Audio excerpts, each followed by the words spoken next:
నమస్తే. నేను మీ బాబీ వర్ధన్. బీబీసీ వాయిస్ ఛానల్‌లోని 'ఓల్డ్ ఈజ్ గోల్డ్' వెండితెర ముచ్చట్ల కార్యక్రమానికి స్వాగతం. ఈరోజు ఒక నిజంగానే అద్భుతమైన సినిమా గురించి నేను మీతో మాట్లాడడానికి, ముచ్చరించడానికి వచ్చాను. ఆ సినిమా ఏంటంటే 'బాబు మూవీస్' 'మోగ మనసులు'.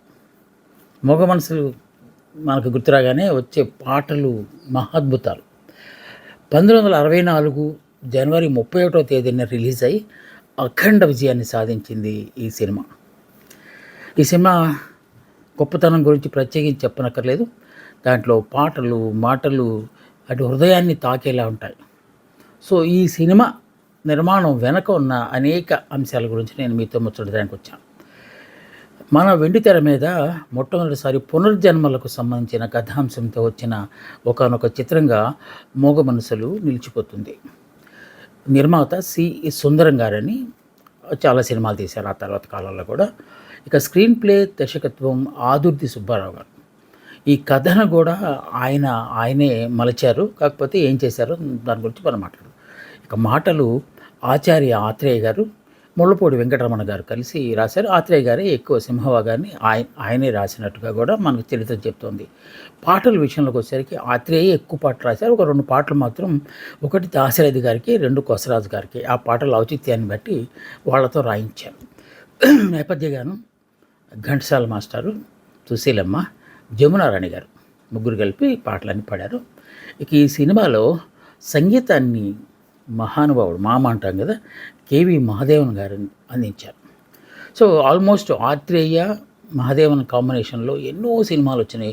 ఎన్నో పాటలు సూపర్ హిట్ అయినాయి. ముఖ్యంగా మహాదేవన్ సంగీతం సమకూర్చిన సినిమాల్లో ఆత్రేయ గారు పాటలతో పాటు మాటలు కూడా రాసిన అనేక చిత్రాలు వచ్చాయి. వాటి గురించి కూడా మనం ముందు ఎపిసోడ్స్లో మాట్లాడుకుంటాం. ఇక ప్రధాన తారాగణం విషయంలోకి వచ్చేసరికి అక్కినేని నాగేశ్వరరావు గారు, సావిత్రి గారు, జమున నాగభూషణం, పద్మనాభం, గుమ్మడి, అల్లు రామలింగయ్య, సూర్యకాంతం, లక్ష్మీకాంతం అని అప్పట్లో ఒక వర్ధమాన నటి.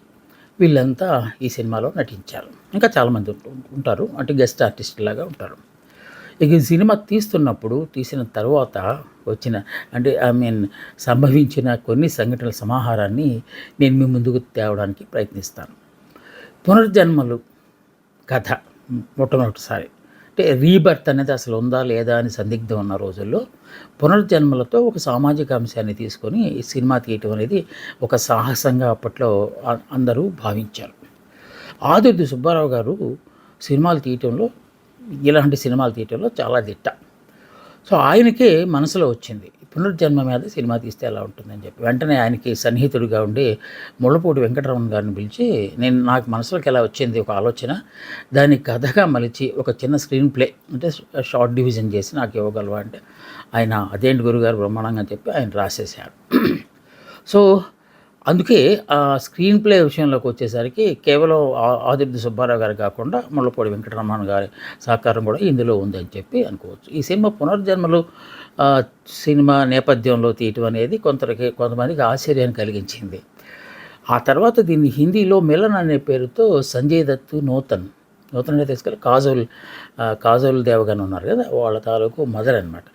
ఆవిడ దాంట్లో హీరోయిన్గా చేసి అద్భుతంగా ఆ సినిమా వచ్చింది. అక్కడ కూడా అఖండ విజయాన్ని సాధించింది. అప్పట్లో చాలా మటుకు సినిమాలు మద్రాస్ స్టూడియోలో చేస్తుంటే ఈ సినిమా మాత్రం న్యాచురాలిటీ కోసం, సహజత్వం ఉండేలాగా ఆంధ్రప్రదేశ్లోని గోదావరి నదీ తీరాన్ని ఈ సినిమా తీశారు.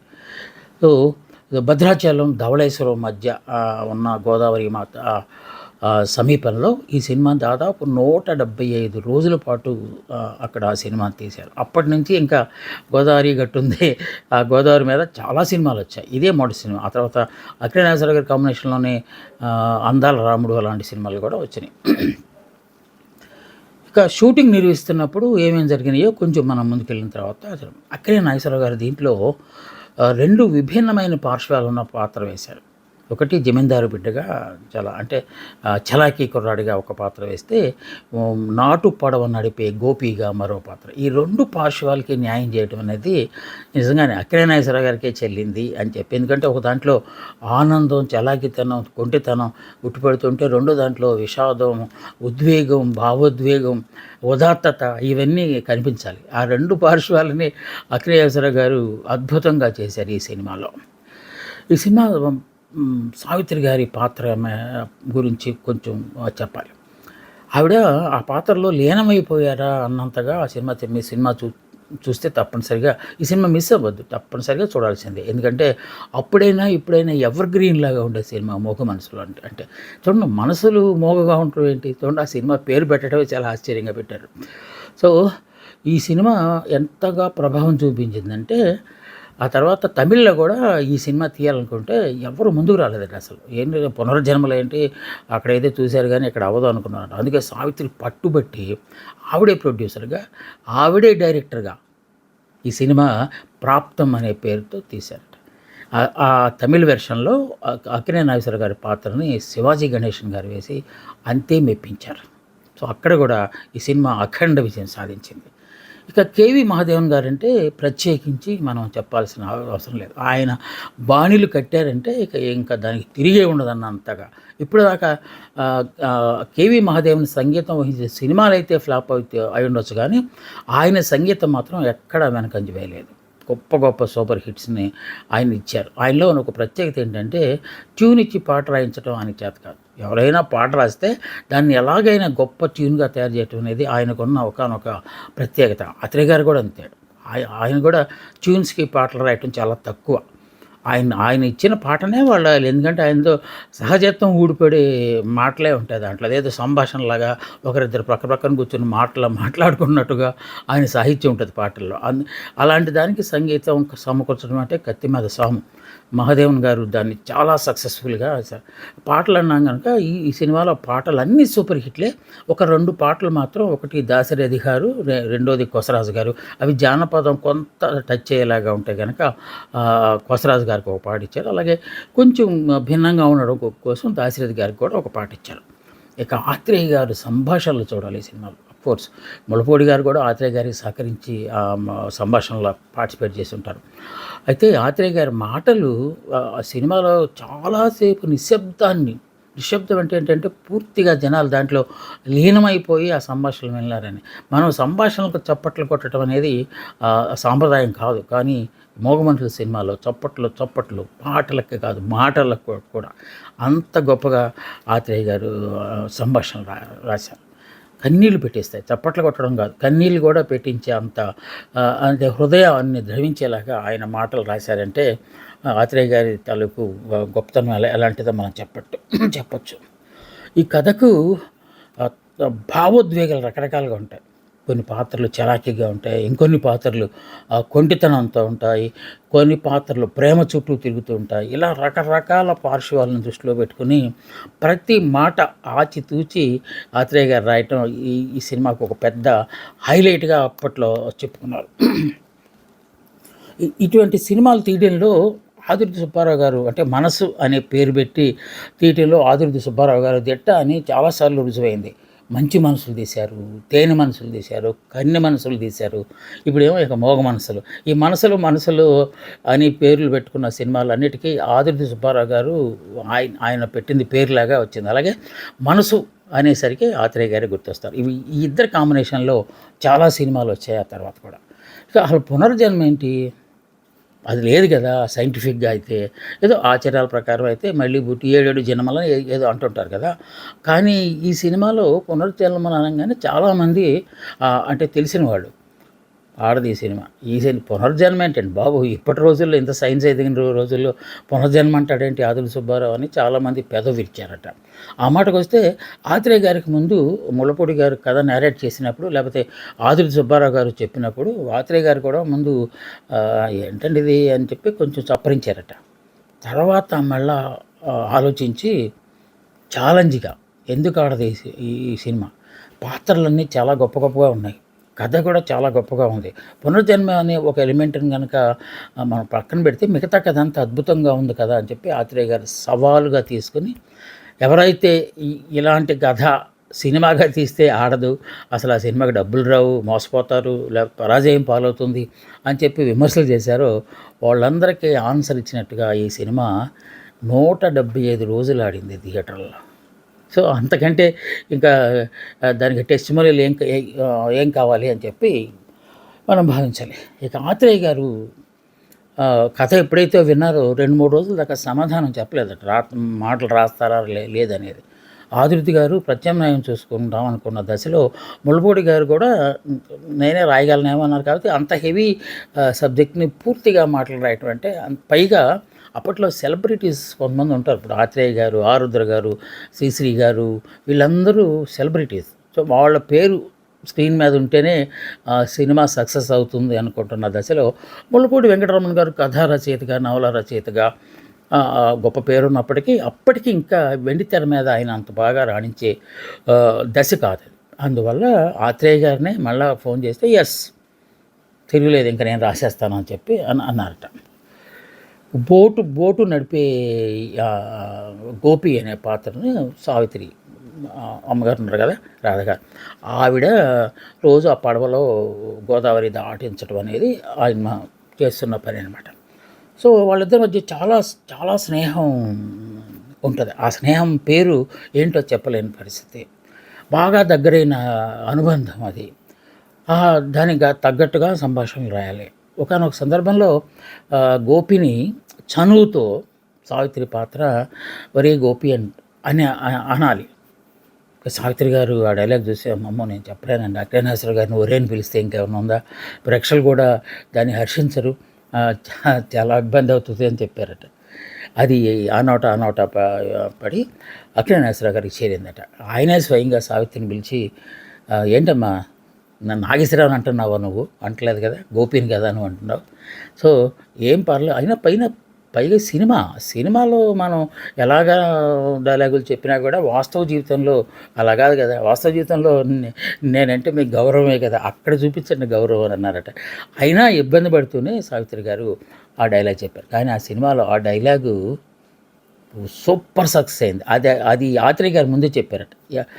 అవును, ఈ సావిత్రి గారి అభ్యంతరం అంటే మొహమాట పడినప్పుడు ఆత్రేయ గారు, ముళ్ళపూడి గారు అంటే ఆదుర్తి గారు కూడా చెప్పారట. అమ్మా ఆత్రేయ గారు అయితే ఒక్క మాటలో చెప్పేశారట, ప్రేమకు పరాకాష్ఠేనమ్మా ఈ ఒరే లేకపోతే ఏమే అని పిలవడము, ఇంకా నయం, ఇంకా కొన్ని రకాలుగా కూడా పిలుస్తారు, కానీ ఇది చాలా గౌరవంగా పిలిచే పని. ఇప్పుడు బిడ్డను పిలుస్తుంది కదా ఒరే బాబు అని, ఆ విధంగా పిలిచినట్టు అని చెప్తే అప్పుడు అమ్మ సావిత్రి గారు ఓహో ఈ డైలాగులో ఎంత అంతర్లీనంగా ఎంత భావం ఉందా అని చెప్పి ఆవిడ కూడా చాలా సంతోషపడి ఆ డైలాగ్ చెప్పారట.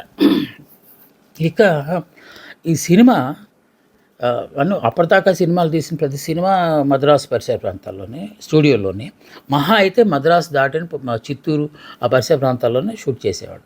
ఈ సినిమాని కావాలని ఎందుకంటే కథ అంతా గోదావరి నది సంబంధించింది, అక్కడ చేసే ప్రయాణాలకు సంబంధించింది కనుక అక్కడ పెట్టారు గోదావరి నదీ తీరాన. సో ఆ సినిమా తీస్తున్నప్పుడు పడవలు, అందులో నాటు పడవలు, అవి మోటార్ బోట్స్ కూడా కాదు, ఆ పడవ నడిపే పాత్ర అక్కినేశ్వర గారు వేశారు కనుక సాధారణంగా పడవలో షూట్ చేస్తున్నప్పుడు ఒకేసారి టేక్ ఓకే అవ్వడం అనేది కష్టమైన పని, రీటేక్లు అవుతున్నప్పుడు ఇబ్బంది అవుతుంది అనమాట. సో అలాంటి సందర్భాల్లో పడవ చాలాసార్లు బోల్తా పడింది, ప్రమాదాలు జరిగినాయట. 3-4 సార్లు ప్రమాదం జరిగిన తర్వాత ఇక ఈయన డిఓపి గారు, డైరెక్టర్ ఆఫ్ ఫోటోగ్రఫీ, బెంగాలీ ఆయన ఆర్ఎల్ రాయ్ అంటే బాట్లీ గారికి ఆల్మోస్ట్ కంటెంపరీ, ఆయనతో పాటుగా అలాగే రవికాంత్ నగాయిచ్ వీళ్ళందరూ ఎంత సత్తా ఉందో ఈ ఆర్ఎల్ రాయ్, పిఎల్ రాయ్ కూడా అంతే సత్తా ఉంది. ఆయన అన్నారట, ఇలా ప్రమాదాలు జరుగుతుండే మరి ఎందుకంటే అంత సాహసాలు చేయటం, మనం ఒక స్విమ్మింగ్ పూల్లో ఈ షాట్లు తీద్దాం, కొంచెం లోతైన స్విమ్మింగ్ పూల్లో, నేను క్లోజప్ షాట్లో మేనేజ్ చేస్తాను అన్నారట. అక్కినేశ్వర అట్లాంటిది ఏంటంటే సముద్రం గోదావరి నదిని క్లోజ్లో తీయటం ఏంటి, అది కాదు.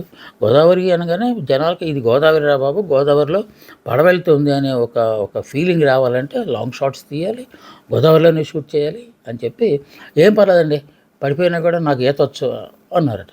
అనగానే డైరెక్టర్ గారు అన్నారట, మీకు వస్తే సరిపోతుందో సావిత్రి గారికి రావాలి కదా అంటే, ఆవిడని కూడా నేనే రక్షిస్తాను, నాకేం ప్రాబ్లం లేదు, నేను గజేతగా అని చెప్పి అక్కినేని గారి చెల్లెత్తి విసిరి అలాగే చాలాసార్లు చేశారట.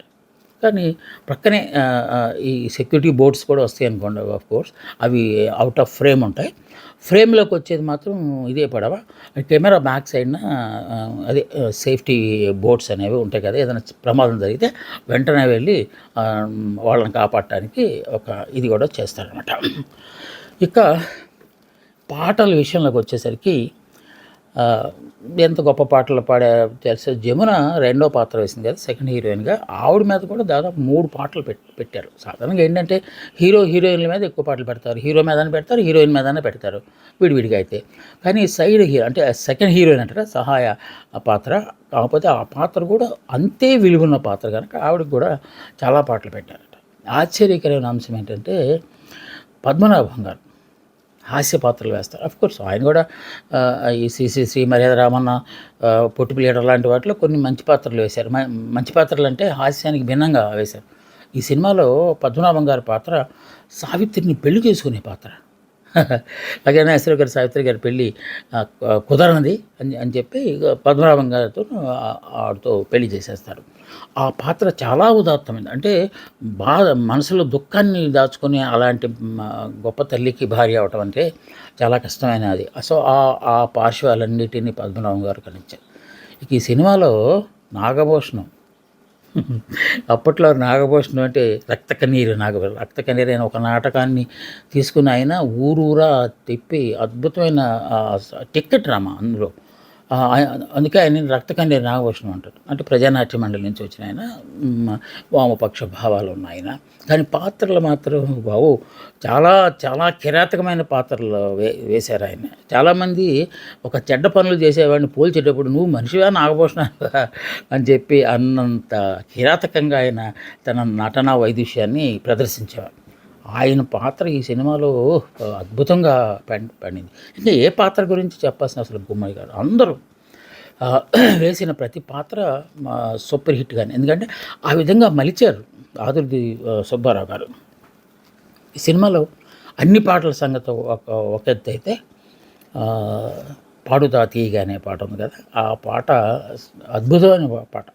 ఆ పాట ఎంత గొప్పదంటే ఆ తర్వాత కాలంలో ఆ పాట మకుటంతో శీర్షికతో పల్లవిలోని మొదటి వాక్యంతో ఒక కార్యక్రమాన్ని, ప్రముఖ ఛానల్ ఒక కార్యక్రమాన్ని ప్రారంభించి అమరగాయకుడు ఘంటసాల గారికి నివాళిగా మహాగాయకుడు ఎస్పి బాలసుబ్రహ్మణ్యం గారు ఆ పాట తాలూకు పల్లవిలోని మొదటి వాక్యాన్ని పాడుతా తీయగానే పేరు పెట్టి మన రాష్ట్రానికి, లేకపోతే వెండితెరకు అంటే సినిమా పరిశ్రమకు కొన్ని వందల, ఆ మాటకు వస్తే వేల మంది వర్ధమాన గాయకుల్ని తయారు చేశారు.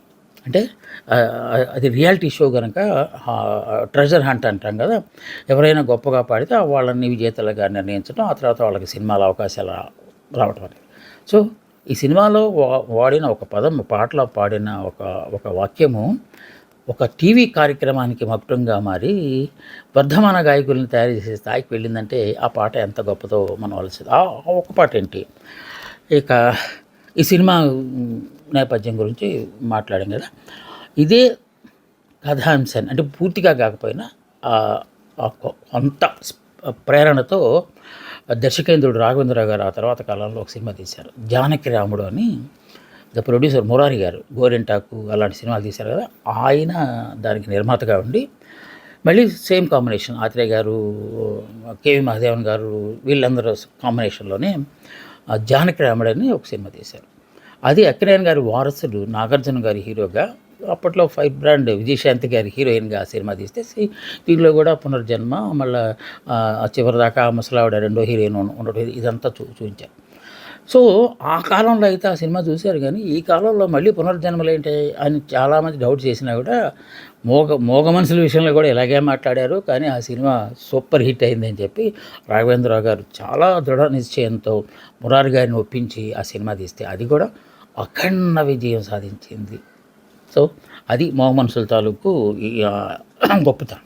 ఇక ఈ సినిమాలో ఆ పాటలు ఒకసారి కనుక మనం ప్రస్తావిస్తే పాటలన్నీ దేనికి అదే పోటీ పడి ఈ సినిమాలో సక్సెస్ అయిన ఇది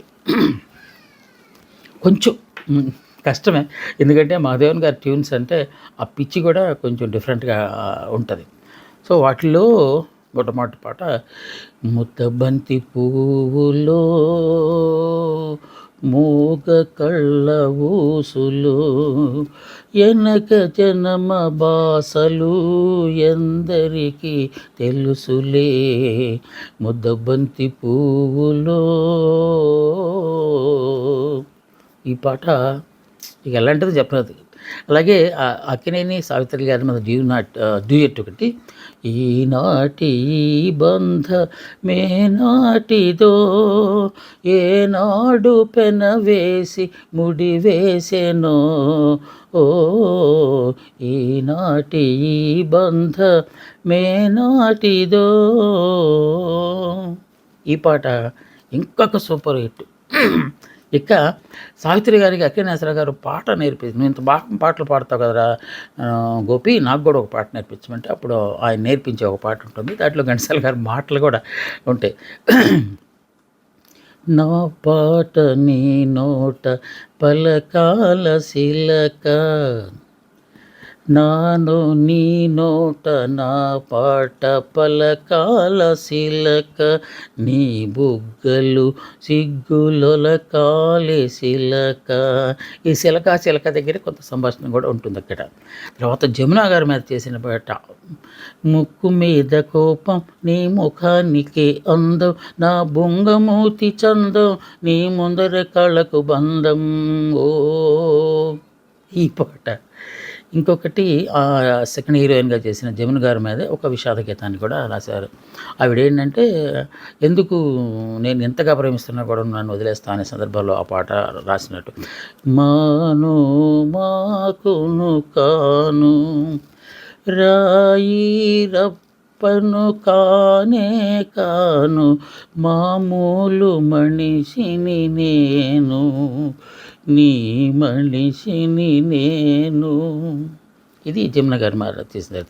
అదే మళ్ళీ జమున గారి మీద కొంచెం యాక్టివ్గా ఉన్నప్పుడు ఆవిడ చేసే, అంటే గోదావరి గట్టుల మీద నడుస్తోళ్ళకి, గోదావరి గట్టుంది గట్టు మీద చెట్టుంది చెట్టు కొమ్మన పిట్టుంది పిట్ట మనసులో ఏముంది ఓ ఓ. ఇప్పుడు ఇందాక నుంచి మనం చెప్పుకున్న గొప్ప పాట, పాడుతా తీయగా చల్లగా పసిపాపలా నిదురపో తల్లిగా బంగారు తల్లిగా, పాడుతా తీయగా చల్లగా. ఇన్ని పాటల సమాహారం మోగ మనసులు. ఆ సినిమా చూడకుండా ఉంటే బాగుంటుందా? తప్పనిసరిగా మీరు చూడండి. బాబు మూవీస్ మోగ మనసులు 1966లో జనవరి 31 రిలీజ్ అయ్యి అఖండ విజయాన్ని సాధించిన ఈ సినిమా ఇప్పుడు యూట్యూబ్లో లభిస్తుంది. బ్లాక్ అండ్ వైట్ అయినా కూడా గొప్పగా గోదావరి అందాలను తీసిన సినిమా, మీరు చూడండి. ఇది ఈ వారపు సినిమా గురించి. మళ్ళీ ఇంకొక మంచి సినిమా గురించి ముచ్చడించేందుకు నేను మీ ముందుకు వస్తాను. అందాక సెలవు. నమస్తే, మీ బాబీ వర్త్.